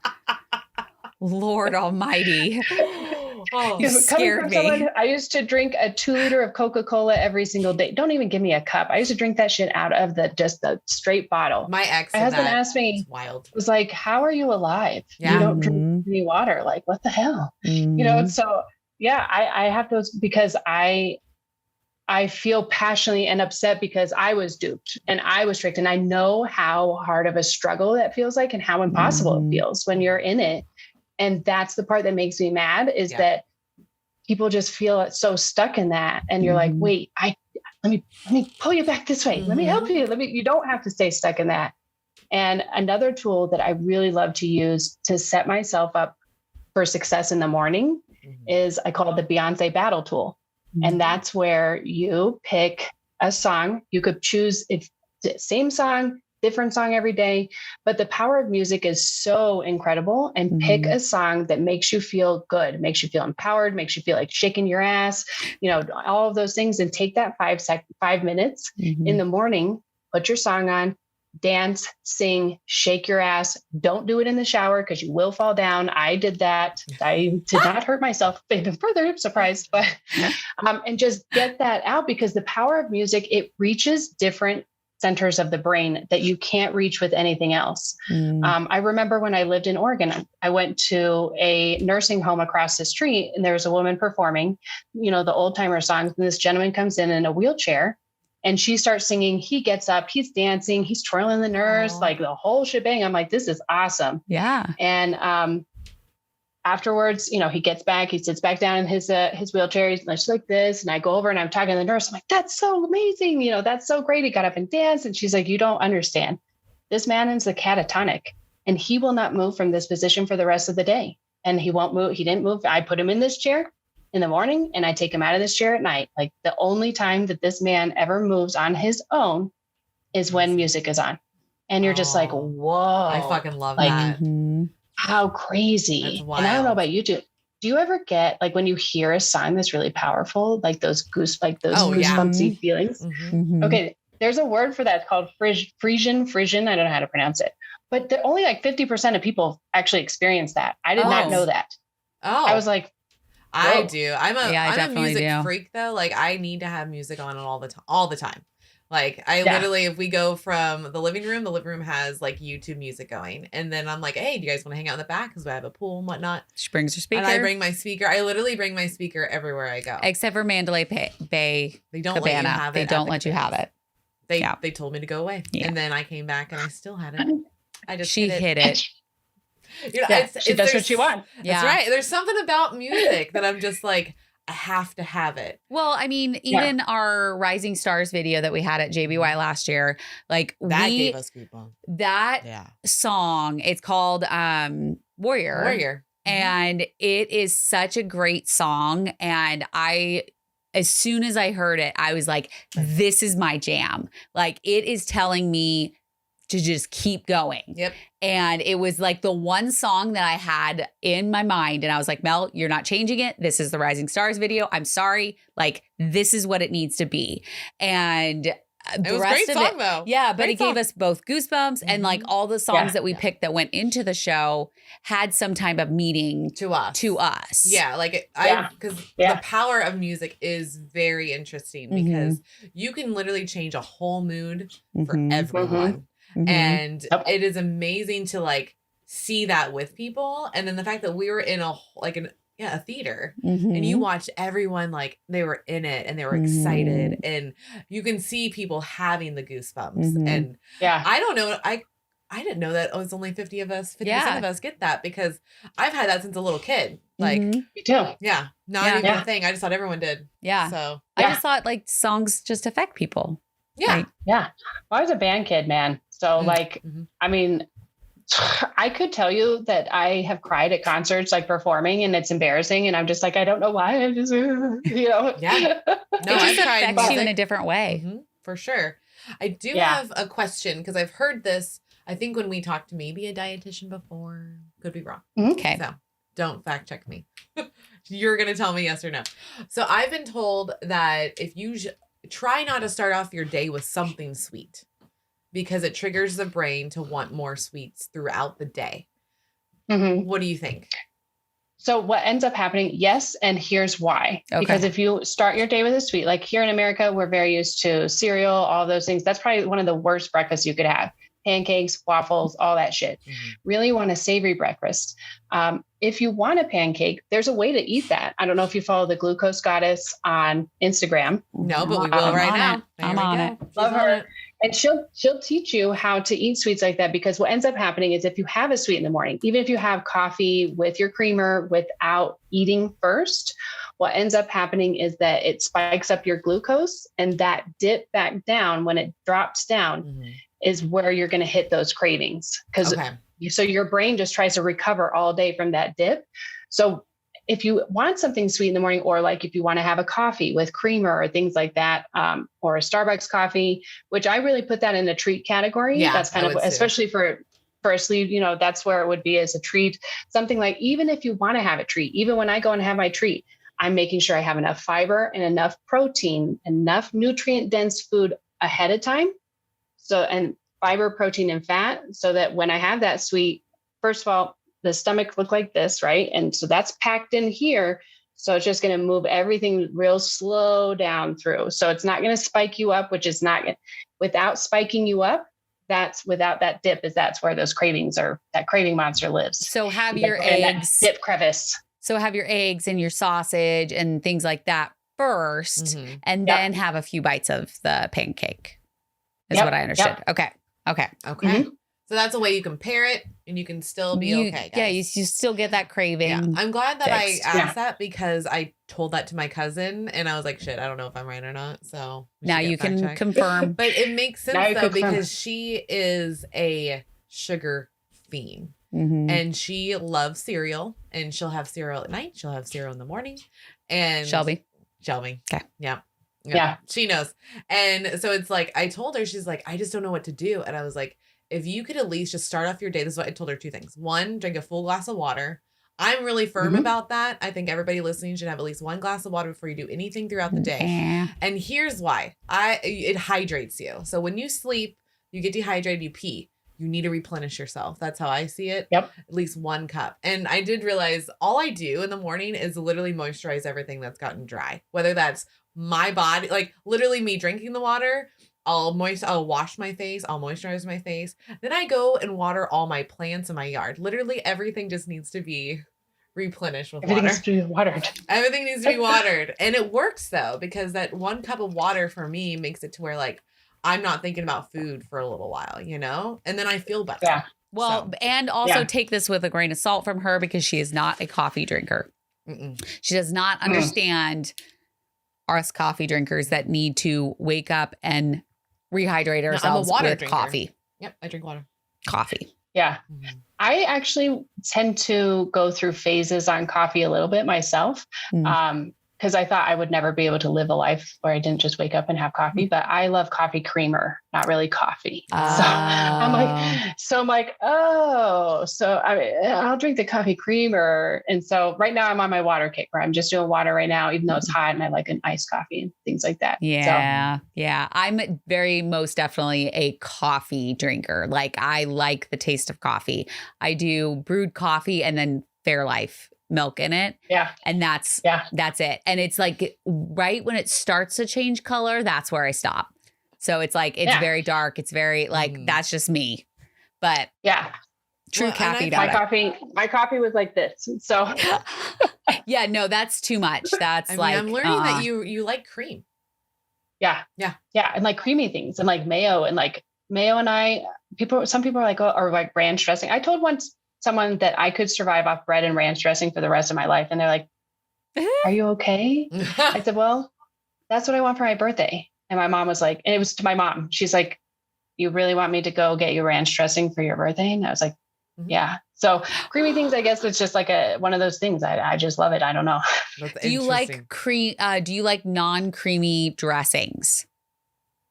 I do now, but it's something like I call it training myself almost. Okay. Like training myself to eat things like that, eat vegetables, eat fruit. Like those are things I'll tell people, I'm working on one thing at a time. You know what I mean? I had to work on peppers and then I had to work on like eating onions and I had to be okay with like eating. I've always like hearing someone eat an apple sounds so amazing. And then I would eat an apple and I'm like, this is so overrated. Like, why? And so I've had to work through that on healing my relationship with food where I was like, I'm enjoying this apple, you know, and so and just changing your viewpoint on how you even relate with food. And so when I tell people like the first part of getting healthy is really healing. And with food and sugar addiction, the only other programs really out there are complete and total abstinence. I don't subscribe to this. I actually got kicked out of many food and sugar addiction Facebook groups because of my viewpoints. Oh, wow. And because I don't think that heals your relationship. It doesn't really do anything. No. It's like if you just go back and eat it, it's just like restarting the whole cycle. Oh yeah. So, because I went almost 2 years without eating massive amounts of sugar. And then as soon as I did, what happened? I regained 65 pounds. Yeah. Like, and you were like, you felt uncontrol. I felt completely out of control. I felt like every morning, no matter what, I would wake up and go, where's the nutty bar? And I would go to bed and I couldn't go to sleep without having a nutty bar. Yeah. Well, and I'm really glad that you pointed out you need to heal your relationship with food for one. And then two, you can train your body to like things. Because you hear all the time, friends and family, I could never do that. I can't do that. Not happening. Yeah. Especially when it comes to sugary stuff or even coffee. I've heard so many coffee drinkers like, nope, never. No, you can. You're choosing not to. Like that's how this works. And the fact you can train your body. Like I've heard of people training their spices, like trying to get themselves to handle spicy foods. And you can, you just slowly put it in your foods as you go. And then you can now handle spice. Like you can do that almost with anything. You can train, your bodies are fucking crazy. It's very interesting, like what you can and can't do to your body. Like whether it's good or bad, like you can do some really toxic things to this body and still be okay. I don't get it. Our body chemistry is crazy. Yes, for sure. It is. When I took my nutrition training, it was, first of all, I had my gallbladder removed and that didn't fix the issue. I actually didn't figure out what was wrong with me until I took my nutrition course and found that I have it's called sphincter of Oddi dysfunction. I'm dysfunctional. And it's just like a thing that mimics that. But it's crazy. One of the interesting things is like how much the body really just wants to heal itself and to like fix you and to like make you feel okay and get you to woosah. Even if it's like, there's something psychologically called eating induced eating, where if you're eating less than 1,200 calories a day, your body will psychologically, you could say, oh, I'm going to have one bite of this. And then pretty soon the whole thing's gone. You're like, well, what the fuck happened? Open there. Your brain, it took over. It's like, listen, you need to eat something. So your body just wants to like get you to a happy place. Sometimes it does it in really jacked up ways. And you're like, listen, I don't need the ice cream right now. Like, what is going on? And when I find myself, honestly, the biggest catalyst of being able to have the hope or the fresh breath that I could do this, that I could lose weight, that this was possible for me. Because if you just, I relate it to like waterboarding, right? If you're just being waterboarded all the time, you're like, you're like, Yeah. I don't know what, like, I can't do this. I can't, I just need a breath. And I was like, that's when I started the 10-day sugar detox. And 10 was my magic number because 2 weeks sounded way too long. And I don't like odd numbers. So 7 was a no. And it was a bet against my husband. And I was like, I'm going to do it. And I promptly failed, like miserably failed. I put butter on a Pop-Tart, failed. Like I failed. I had no idea what was happening and what to do or, any of that. So I tried again and I failed again. And so it was like, well, I maybe I can't do this. And once I finally actually made it through the full 10 days the first time, I remember my husband saying, well, you can have your treat today. What are you going to have? Like, good job. You made it. I can't believe, he's like, I can't believe you made it. Yeah. Like, I'm really shocked. And I'm like, well, you didn't have to go on. I'm like, yeah, right. Yeah, I made it. And I remember going, well, I'm going to have, and I'm like, I don't really know. Like, I don't really want anything. Like, he's like, well, do you want ice cream? I'm like, maybe. Like, okay, whatever. And I stopped and I was like, something's wrong with me. Like, what is going on? Because I've never been at a point in my life where someone's like, hey, what do you want to eat? I'll give you whatever you want. I'd been like, I want this, and this, and I want it from here, here, and here. Thank you. That was who I was. And I was just like at a loss. And so then I had my treat. I couldn't even finish it. It was so sweet. I couldn't even finish the ice cream bowl that I had. And I was like, all right, well, let me see if this happens again. Let me see what happens. And then I had my husband do it because I was like, let me see what that happens with you. Yeah. Like, let's do this. And it's without fail every single time it works. And not just in kicking your cravings, which is a huge thing, because when that monster is like not in the corner shouting at you, that's when you're like, wow, I'm a warrior. Yeah. I can do this. Yeah. Let's fucking go. Like, I got this. You know what I mean? And you're going to fail forward because you're going to have times where you're like, I don't really feel like I got this. So that's why I created the 10-day sugar detox and I put it in an online program so that people could be like, you don't know how many times people have been like, I wish I could do this. I have no idea where to start. I'm like, perfect. Because I literally put everything that you need to know, even with carbs, everything, so that you can have that breath at the end of it. And you feel amazing. Your skin clear, like you feel like you're 20 again when you're in your 40s. And you're like, holy cow. That was one of the things, that was the catalyst of really where I was like, wow, I can do this. Yeah. And it is possible. And again, just because that sugar monster is so easy to get hooked into, that once I can feel myself starting to scheme. I'll notice it. And I'm like, I call it the emergency brake, trying to pull the emergency brake. All right, time to get back in control. Let me figure out what's going on. Let me, what's going on in my food, where am I, I'm having too many treats or this and that and the other. So it's one of those things that really gave me the chance to be the person that I am today. And I know it sounds really silly because but that's why I created it for 10 days. And anybody's like, oh yeah, I could do that for 10 days probably. And the amount of freedom that comes out of that is probably indescribable because it's taking that voice and it's putting a fucking duct tape over it. And you're like, you need to sit down in the corner over now. I'm in charge. Yeah, I'm driving the bus now. Yeah. Something that's interesting to me is that my ice cream of choice back before surgery was this cookie crumble Ben & Jerry's. So it was like the middle was like a chocolate, almost like a cheesecake crumb type of thing. And I would finish that off in no time. That was my ice cream. I had pints of it in the freezer because I didn't want to not have it. And last 4th of July, we went to go watch the fireworks out on the boat on the lake. That's like an hour from us. We were camping. And Zach, my boyfriend, was like, oh, well, what do you want for ice cream? And so like I saw it and I was like, oh, well, I haven't had that in like 3 years. Okay, let's try that. And it was perfectly melted because it was hot outside. I like my ice cream melted. And I was eating it, took about 4 or 5 bites. And then I was like, yeah, I'm good. And so I closed it up. And somehow it made its way back to the campsite, in the freezer, in the RV. And then somehow it made it from there home. Yep. And got put in the freezer there. And we were actually at my house For 4th of July. 4th of July. And I open up the freezer to look for ice, and I see this thing of ice cream, and I'm like, it has officially been in there for a year now. It's wild. It is time to throw it away. Yep. And it was kind of like almost like a really emotional, but I didn't want to be emotional about it.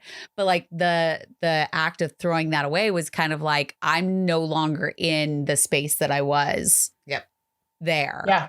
Because I didn't You are not feel controlling the need. me. Yeah, exactly. So it's kind of interesting that it could be 10 days, it could be 6 months, it could be a year, and you finally get that like snap of like, this doesn't control me anymore. I don't feel like I need this to be on hand just in case something goes wrong. Yeah. And I remember when I would go back to say an item and it does never taste the same. That enjoyment's gone. That sweet or creamy taste gone. Like, I'm like, why did I even like care so much about this item? Like, I don't even understand it. That's how I felt. Yeah. It was like, really why did I keep it for a year? Like, why couldn't I just be like, I'm not, I don't need it. And I was going to ask you a question. It's like, so how does someone get on your 10-day detox? Yes. So you can go to reneapaulsen.com, and then it's right under there is the 10-day sugar detox academy. And honestly, because it's so easy, I tell everybody it's your emergency break. I give lifetime access. Oh, because I probably run my own 10-day sugar detox at least 3 or 4 times a year, especially after the holidays. Anytime I feel like I'm scheming, anytime I feel like I want my jawline to look nice and snatched or anything, like, if I'm like, oh, I want to feel right. I want to feel amazing. I want to feel, like I have energy or lose that belly blow, anything like that. So, I give lifetime access, and I always have, I always will. Because That's amazing. I think it's something that everybody needs, Okay. Yeah. So Very it sounds cool. like it's a one-time fee, guys. Yeah. So that will all be linked down below.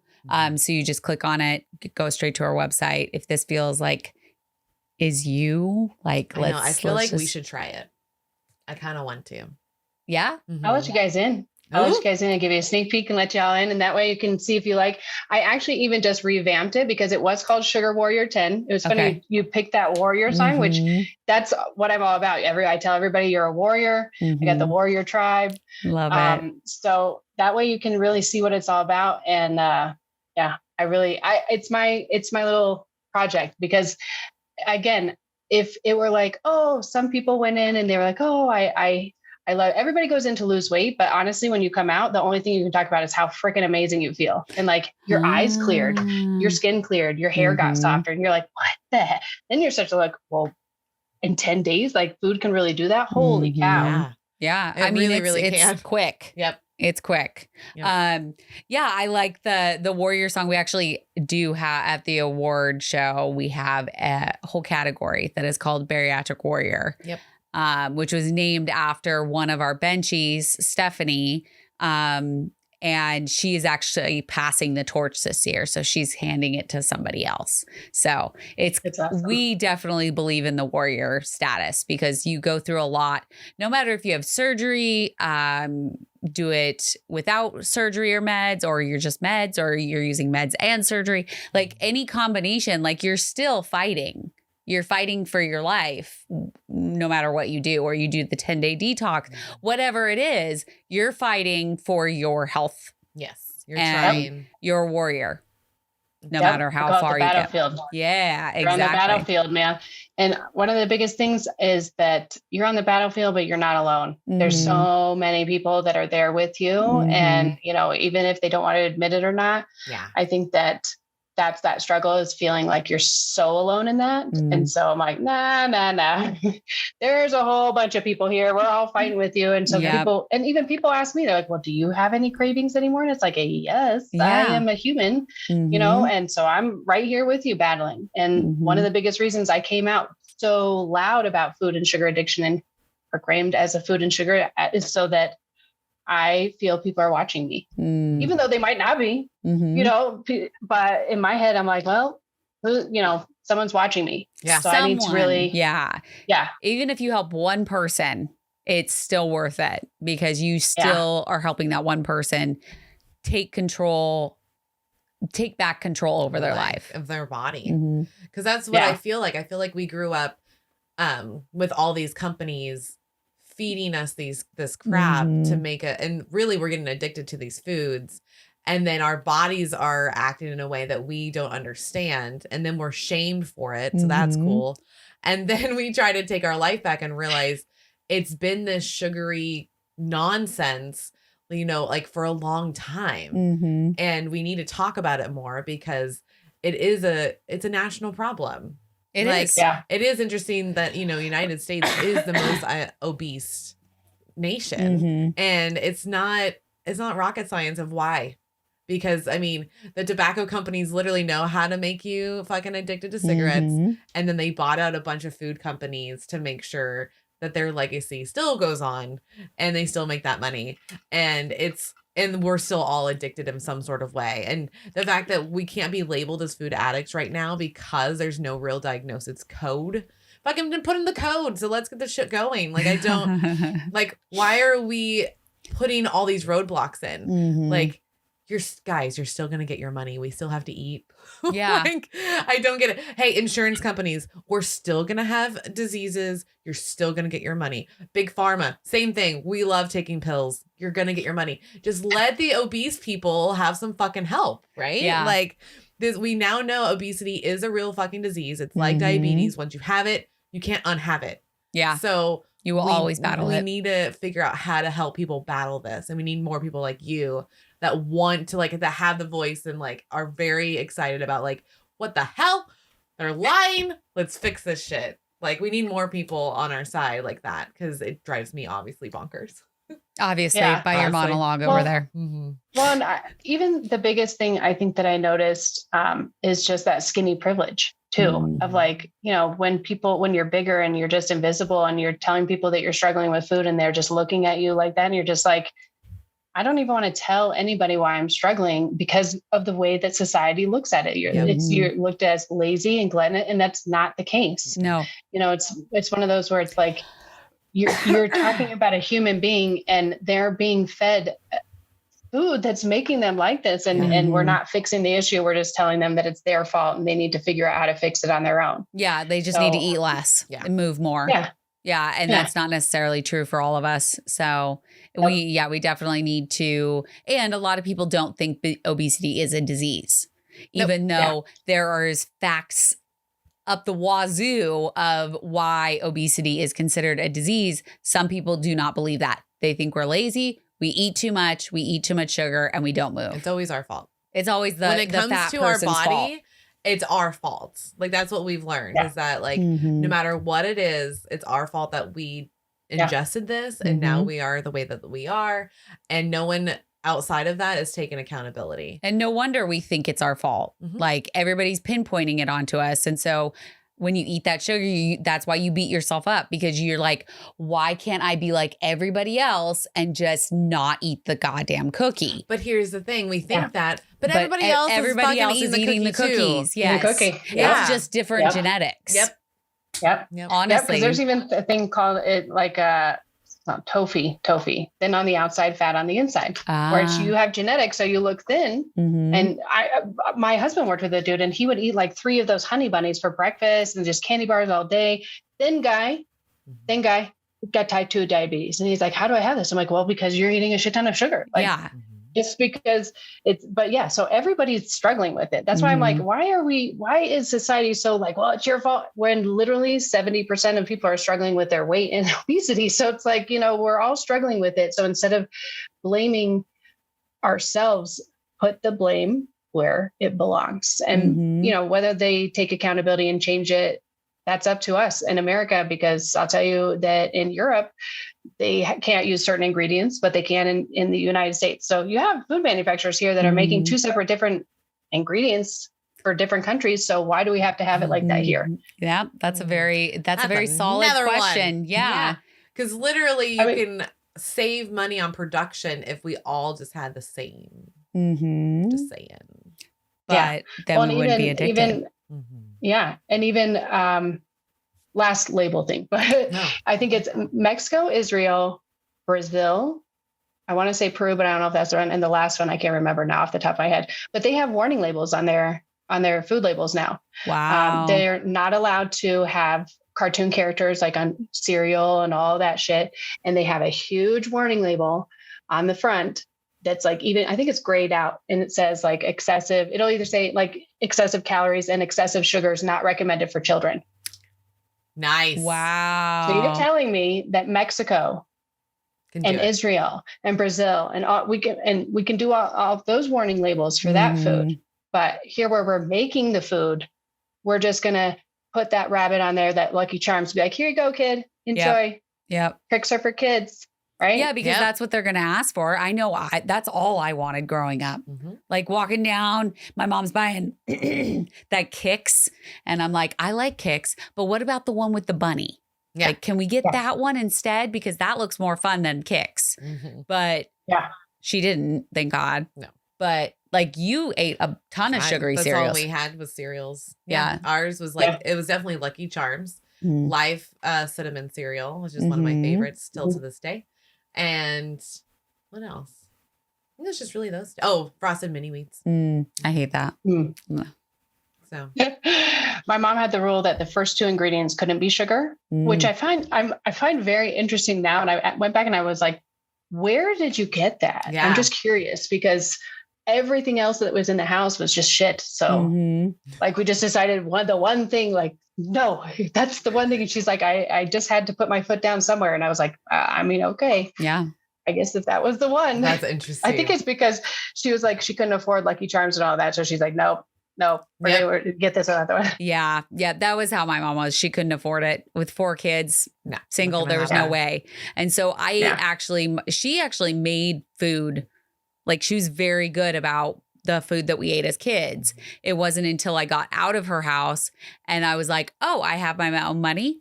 I'm going to eat Taco Bell every day. I'm going to eat Carl's Jr. I'm going to eat all of these fatty foods and then drink all of this beer. And that's and it didn't end up well. No, not at all. Never does. Never did. Never does. No, but I felt deprived. So that's part of why I think I have such a hardcore addiction, is because I felt so deprived for so many years that I couldn't buy the clothes I wanted. I couldn't get the cereal that I wanted. It wasn't until I moved out that I was like, oh, I can do whatever the fuck I want. Okay. Yeah. We're going to do this. Ice cream for breakfast. I do what I want. Yeah. Taco Bell for breakfast, Carl's Jr. for lunch. And then we're going to eat a giant slice of cake for dinner. And then we're going to wash it all down with a 12-pack of beer. That sounds like a good idea. Done. Son. Yeah. Because I know you know me on the beer. Yeah. I used to be able to do that. Like, I remember it would progressively I liked beer. So I would just end up drinking more and more beer throughout the night. And before I had surgery, it was up to literally a 12-pack. I could drink 12 cans of beer to myself. Yeah. And everybody was excited about it. That's the thing, is like everyone's like, that is so cool. Good job. That's awesome. Whoa. And then you're like, cool, I'll just keep doing that. And not realizing actually the beer is making your tummy get bigger and bigger and bigger. Like you have no idea. Yeah. Because I literally didn't have like a belly until I was drinking beer. Yeah. So I mean, we were buying 18 cases of Bud Light, and not just like one. It was like anytime we had a party, which was every weekend. Yeah, we'd buy a teener. Yeah. We would buy 3 or 4 of them and then bring them in. And then as soon as we were done, we would get more money and we would go out and buy more. And we would drink whatever we wanted. We didn't realize that. Like, no idea that was correlated with our weight gain. Nope, not at all. That was like, there is such a big disconnect, and still to this day, of like, hey, what you're putting in your mouth really does affect you. That's what she said. In more ways than one. Like, it's so many different ways. So I always tell people what goes in is what's going to come out. Always. You have. I just found another interesting, if you really struggle with skin tags, that's a precursor of you being insulin resistant. So again, what goes in is what will always come out on the body. You got symptoms, you have even mental, all of those things, everything.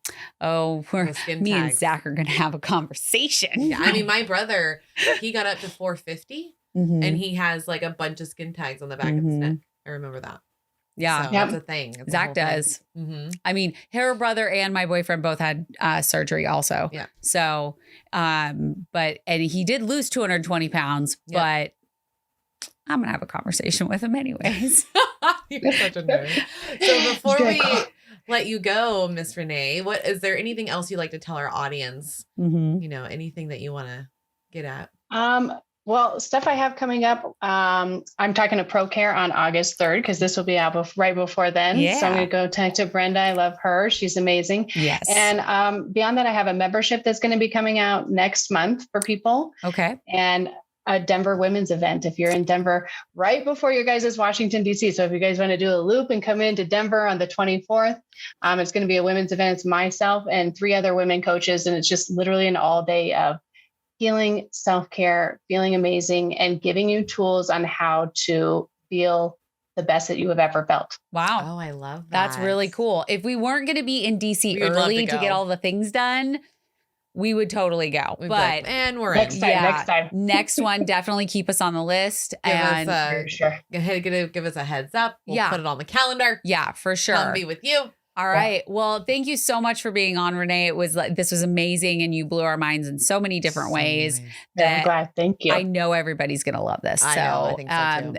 make sure that you go and follow Renee, the Detox Coach, Yes. on Instagram and everywhere else. And then make sure that you are going to our Patreon, signing up. It's patreon.com/OSLP. Make sure you're subscribing to our YouTube page and get your award show tickets. Yes. jbyawards.com. We love you guys, and we will see you next time. Bye.